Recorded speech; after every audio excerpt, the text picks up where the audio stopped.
Welcome to Real Talk in ELT, the podcast that talks about the reality of teaching English. So this is an episode part of the mini-series for the Science of Learning course that I'm doing with Andre Hedlund, and let's jump into it. So I'm going to do 4 of these based on the sessions that I attend, and then I also have to make another one because he wants us to make, we have homework, of course. So let me jump into what we did on Saturday, October 8th, session number 2. The sequence of this session was looking at desirable difficulties, testing, retrieving, spacing, and interleaving. And we also, he started the session off looking at the, oh God, I'm going to say this wrong, Arnolfini portrait by Van Eyck. And the symbology in the painting between the relationship of the images and the painting. So like scholars don't really know like what's going on there. I can't remember. Sorry, it's been a little bit. So I'll have to retrieve that information of why this was relevant. Anyways, so we jumped into desirable difficulties, which is something that intrigues us when looking at something. Oh, this is why, because we were talking about okay, got it. This was the portrait. Looking at something that intrigues us, there's like an innate motivation, and that because if things are always super easy for students, then will they be motivated to kind of investigate further? So the session started out with retrieval practice because Andre has to walk the talk, right? So we had to go through what we remembered from the previous class, and what we came up with, if you haven't seen the last episode, was we talked about the science of learning, defined what it was, how it was different from neuroscience, talked about things in classroom practices, primacy and recency, talking about false fluency, also the Bjorks, the husband and wife duo that came up with the idea of familiarity, that our brains are biased.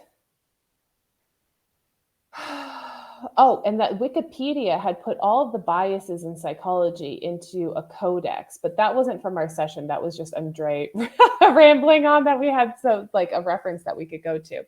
And then, and then Fabiana, one of the course participants, she's super nice too. She recommended a thing called Study Bunny. I don't know if anybody's ever heard of this. I have never heard of it. It uses the Pomodoro technique. And it can block your phone, and there's some like gamification to it. So if you have to study, you can just kind of like use this thing called Study Bunny, like a rabbit, like a bunny. And it's like a game. And then you can break up your study time into Pomodoros. And then like as you go through, it has gamification in it. So then you kind of, the more you achieve, anyways, kind of cool. So check it out. It was interesting. Then we did, he had a slide that we had to define pre-testing, interleaving, and spacing. Pre-testing is critical, and this is what he was doing with us. Pre-testing us to see what we know by defining them. But anyway, so pre-testing, we have to make sure that we allow this to be done independently so that students can retrieve information. And it's always good to have a written record or register of what they thought was helpful to have prior to the prior discussion. And then the teacher will discuss the information and add, build, correct the new knowledge on top of whatever the students came up with. So that was one thing. And then we jumped right into the Bjorks, and I'm laughing because I'm looking at the screen prints. Sorry. Oh, I can share. Let me see if I can share. I'm going through this and I'm not even sharing with you guys. So there we are. I'm laughing because he put the Bjork's head on the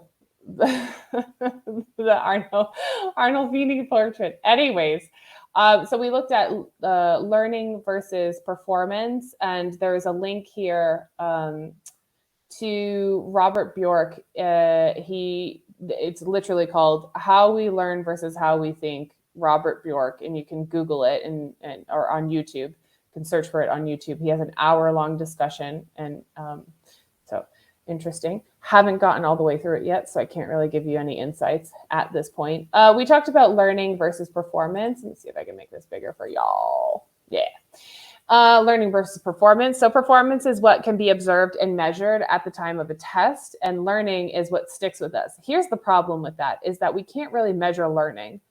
Kind of difficult to do that, right? So like we can't, how are we going to measure it? We can measure someone's performance on a test, and we can measure their performance on like during a class, but learning, that's like something that happens in our brain. So it's really kind of hard for us to measure that. And learning happens over a period of time. So, and that the period of time, I would assume, I'm not, again, an expert in this, but I would assume that the period of time would be different for most people. Anyways, so then we looked at desirable difficulties, are what you create memorable learning experiences. Think of going to the gym. Oh, lactic acid fermentation. I'm very familiar with this because I'm always sore after going to the gym. Usually I can't brush my teeth or sit down to go to the bathroom. So lactic acid was something that was really obvious for me. So the soreness is similar to the learning experiences that challenge you. So you know that it's like a little uncomfortable, but it gets a little bit easier. So I'm so screwed for tomorrow. So I went to the gym today. Congratulations, Kelly. And I did a lot of chest and arms because, just to build them up a little bit. And I'm going to be super sore tomorrow for sure. I don't think I'm going to be able to brush my teeth, but the day after it's going to be even worse. So desirable difficulty, because hopefully at some point I'll look like fabulous. We'll see. Who knows? All right. So then pre-testing. This came from the article that I had shared with you. Okay. Andre, let me go back. Hold on. Sorry. Little scatterbrained. Andre shared the story of the Beatles on the roof and how they were recording. Oh God, I'm not a Beatles aficionado, and I know some people are going to be very critical of me talking about this and probably making mistakes about it. But they were trying to record, I think it was their last album, to be honest, and they wanted to do it in like some memorable place. And then and they were thinking about big venues, and then they did it on the roof, and they were recording like a new song or something. Anyways, so that was, Andre went through this whole story, and then he gave us the definition and these definitions are all pulled from that article that I had shared at the beginning of this whole series, but it's here by the three authors. This one. So Teaching the Science of Learning by Weinstein, Madden, and Sumeraki. I'm just going to say, sorry, I apologize for your names. Anyways, oh no, this one is from a different place. Where was this one from? I'll have to figure it out. Sorry, I thought it was pulled from here. Anyways, they talked about pre-testing, and it's a little small on your screen, and the colors are a little off, so let me just read it to you. However, more important for present purposes, testing has a powerful positive effect on future retention. If students are tested on material and successfully recall or recognize it, they will remember it better in the future than if they had not been tested. This phenomenon, called the testing effect, has been studied sporadically over a long period of time. Gates, 1917. But it is not well known outside cognitive psychology. So we were talking about practical ideas of like things that we could do to actually do pre-testing. So the first one was literally what he did with us, which is try to define the following, and he gave us some definitions. So throw some words or things up on the board and have the learners think about how they would define the words and write them out. Another idea of pre-testing would be mind maps. So put a topic. Sorry. This is such a non-professional podcast. I apologize in advance. Like my phone goes off. We got dogs barking. It's a mess. Mind map. So put the topic in the area or the area in the center of it, and then the students can fill out the map. Games, so you can play a game to see if they know the information and how accurate it is. We had suggestions, Kahoot, Socrative, Mentimeter, which introduces the topic, then the lesson takes place, and students can leave via an exit ticket. So then you can use games for spaced repetition later on in the course. Cooperative or collaborative games, group people competing against other groups to lower affective filters, which is super, super important. So Krashen was right about affective filters. People, please pay attention to that. Conversation questions at the beginning instead of at the end. So we always seem to have the conversation, like the speaking event, at the end of it, like the follow-up or whatever for your practice or follow-up. And so just kind of reversing that to see, what they know, because you're pre-testing them. Flashcards, electronic or physical versions of it. You could put pictures or prompts, and it does prompt some conversations. So, yeah.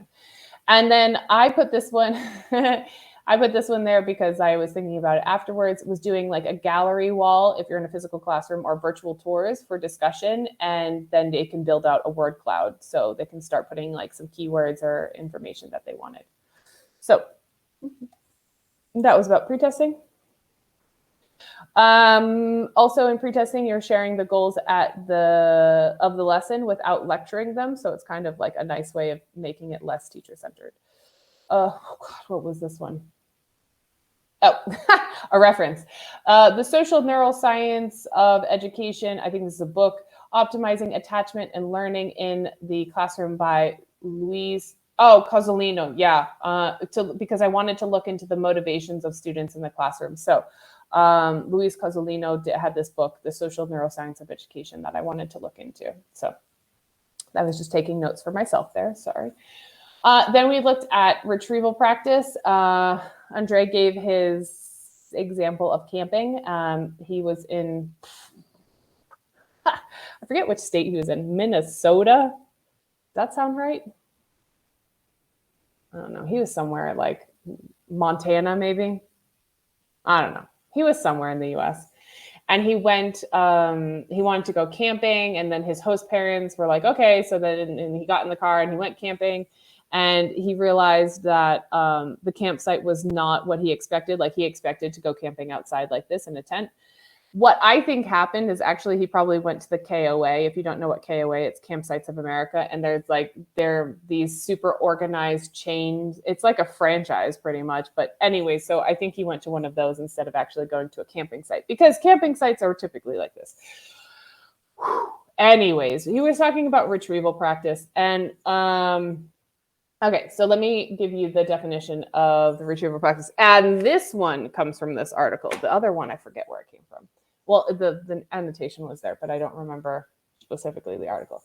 So retrieval practice. A lesser known benefit of tests is that they actually improve memory of the tested information. Thinking back to bring information to mind, and it is relatively easy to implement in the classroom. For example, requiring students to practice retrieval can be as simple as asking students to put their class materials away and try to write out everything they know about a topic.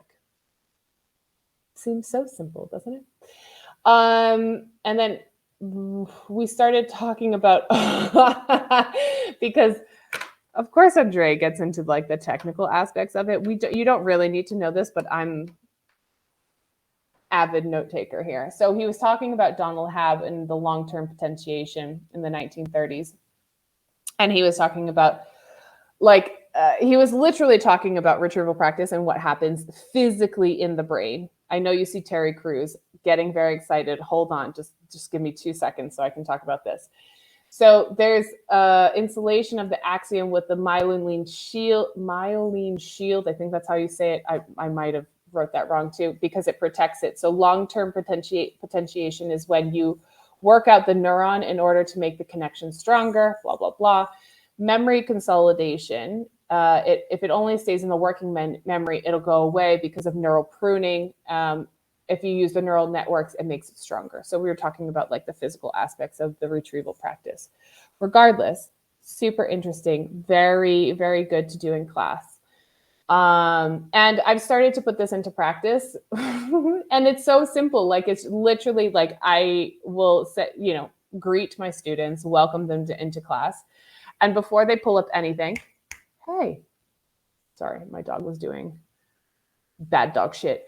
So before doing anything, I tell them, I say, okay, so what did we do last class, without looking at any of their stuff? And they start to think about like what we did. It's exactly what Andre does with us in this course. And you'd be surprised, they remember lots of stuff. And it's interesting to see what they remember and what sticks out in their brain, because then you can start saying like, oh, okay, so this person, if I do this, they always seem to remember that. It sticks out in the brain. I usually get a lot of focus and attention when I do this type of thing in my classes. Okay, so then next, Terry Crews at the gym. Leg day. I did legs today. It was not full leg day, so I just did like, a little bit of legs today. Anyways, so he told the story about Terry Crews in the gym. Leg day was the whole thing. I'm not going to go into it. It was funny though. I enjoyed it. This was one of the things that I remembered for like what we did in this. It was like Terry Crews and leg day. Okay, so anyways, he was talking about spaced repetition. And let me, again, go through the definition for you. The benefits of spaced or distributed practice to learning are arguably one of the strongest contributions that cognitive psychology has made to education. That was from Kang in 2016. The effect is simple. The same amount of repeated studying over the same information, spaced out over time, will lead to greater retention of that information in the long run, compared with repeated studying of the same information for the same amount of time in one study session. So it's kind of like every day can't be leg day. You know what I mean? like you don't want to do it all the time, but you definitely need to do it on a repeated basis. I mean, otherwise you're not going to build up those thighs and those glutes, and it's going to be saggy and sad. So like you need to have leg day, but you need to have leg day like over periods of time. Then we go, oh God, we were talking about all sorts of interesting stuff, but when we sleep, there's a lot of activation in the hippocampus. I am putting this word for word of what I wrote down because not an expert again. So a lot of activation of the hippocampus when you're sleeping, especially in the last hours of sleep, because you're consolidating your declarative memory. And this is really good for vocabulary and concepts. But if you want procedural memory, which is things like grammar and skills, it's not the same process for them to consolidate, which I thought was interesting. So, sorry, Andre, I'm sharing this. I'm not sure if I'm allowed to, but I am. So spaced repetition. He gave us kind of the way that he does things. This link doesn't work anymore. This was like from an old thing. So it was just kind of something that he remembered and he pulled up. But it was kind of cool to see like how he organizes stuff. So lesson 1 input on Monday, and then lesson 1 revision on Tuesday. Lesson 2, there was input. And then on Thursday, there was lesson 1 and 2 revision. And then on skip Friday, Saturday, lesson 2 revision. And then they had like a rest day. And then lesson 3 input the next week, the following week. Lesson 3 input, lesson 1 revision. And then lesson 3 revision. And so it's like this constant thing of like, okay, and then go back, and then do this, and then go back. And we have something new, okay, and then go back. And that's the idea, is that we're constantly going back. So spaced repetition, here you can kind of see this smaller picture here that he's got a book, and he's got those cool little stickies. Like these ones. These are just like the little, like the Post-its, but not the big ones. And so he uses the different color Post-its to color code the book. So pink or red is urgent and it needs to be done for tomorrow. Yellow is in like 2 or 3 days, and green is something to do next week. So he said it was a good idea to use with your students, especially for, I don't know what I wrote there, especially one for students. This way that, with young students, I think, not one, young, sorry. With young students, because the parents get to know that they're using the materials, and we're using the materials for spaced repetition and retrieval practice. So they can write like the dates on the sticky notes, and then students don't write in their books, they write in their notebooks. And so when the parents, because sometimes parents get like upset that they don't see like the things being filled out. Anyways. And then another suggestion that he said was sending emails in Google Classroom for spaced repetition. So like 1 day after, 3 days after, 1 week after, at the end of the month, just so people go back and revisit that information. The last one was interleaving. And there was an example of Jamie Oliver whisking.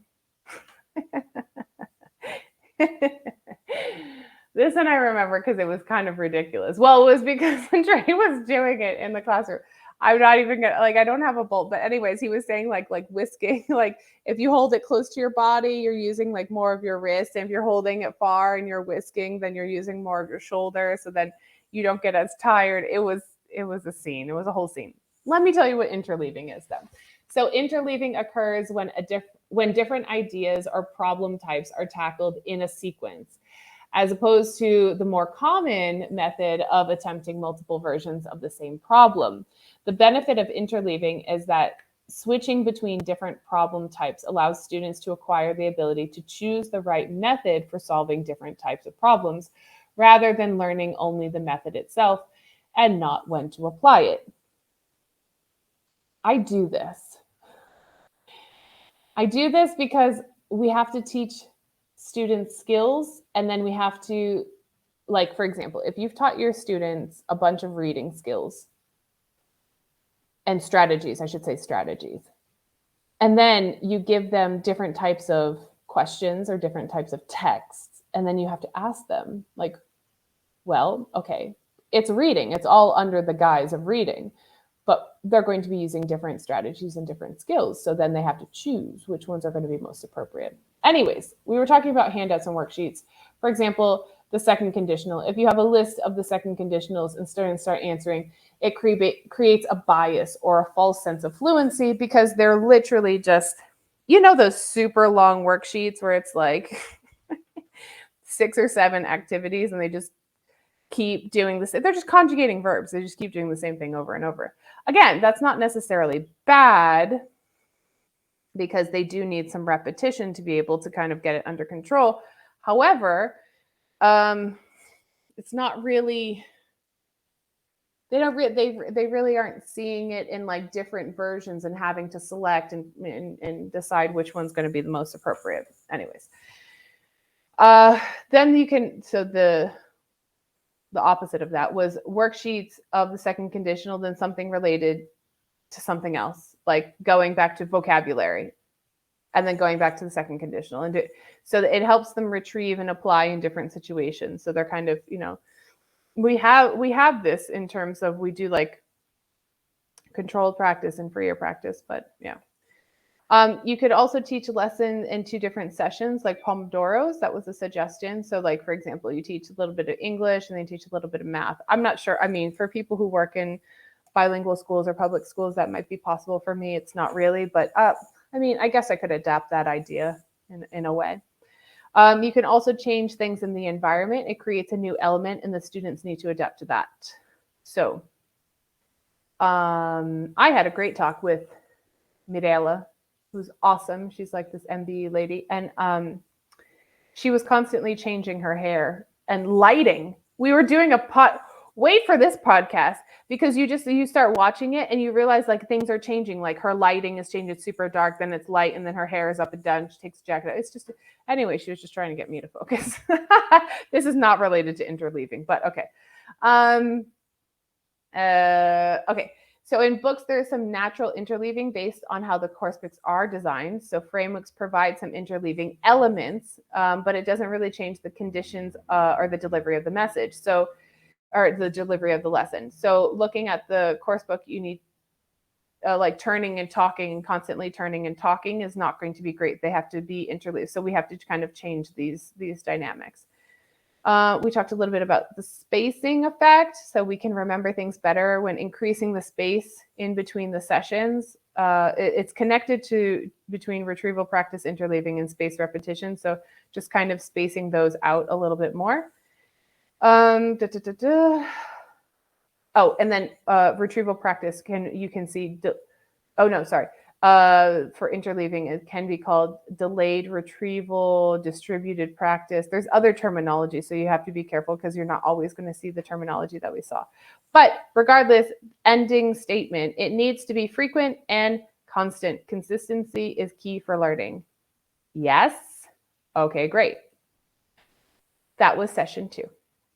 I got a lot from that actually, and kind of like justification of some things that I'm already doing. Hey, and some ideas for things that I'm not doing but would be beneficial for my students. So I'm going to wrap up a second session of the science of learning here, and I'll be back with the third and fourth session, and then also a video of putting things into practice, like my suggestions are how I am going to kind of change what I'm doing in order to put these things into practice.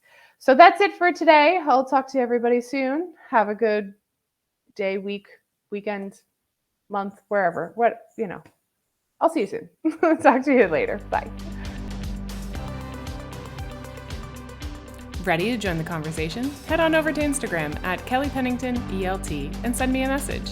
That's it for now. Take care of yourself, your health, your vibe, and your tribe. Until next time.